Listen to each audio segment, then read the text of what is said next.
रत्नागिरीतील मारुती मंदिर येथून आज आषाढी एकादशी निमित्त सकाळी 6:30 वाजता शहरातील प्रति पंढरपूर म्हणून ओळखल्या जाणाऱ्या विठ्ठल मंदिरापर्यंत वारी काढण्यात आली। शक्ती मंदिर ते भक्ती मंदिर असा या वारीचा मार्ग होता। या वारीमध्ये हजारो रत्नागिरीकर पारंपरिक वेशभूषा, कपाळी टिळा, गळ्यात तुळशीची माळ, डोक्यावर टोपी असा वेश करून मोठ्या संख्येनं सहभागी झाले होते। आषाढी वारीचं रत्नागिरीतील हे तिसरं वर्ष असून रत्नागिरीकरांनी एकत्र येऊन या आषाढी वारीचं नियोजन केलंय।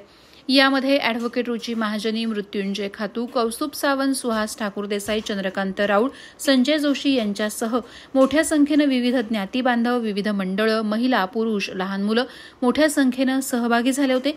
ज्ञानबा तुकारामाचा गजर करत, विठ्ठल नामाचा जप करत ही वारी मारुती मंदिर येथून निघाली।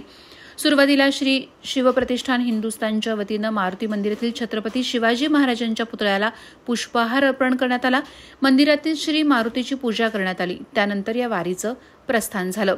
बैलगाडी, त्याच्यामागे विठ्ठलाची मूर्ती असलेली पालखी आणि त्याच्यामागे हरिभजनामध्ये दंग झालेले स्त्री, पुरुष, लहान मुलं असा या वारीचं देखणं रूप होतं। माळनाका येथे या वारीतलं पहिलं रिंगण घालण्यात आलं, तर दुसरं रिंगण हे जयस्तंभ येथे घालण्यात आलं।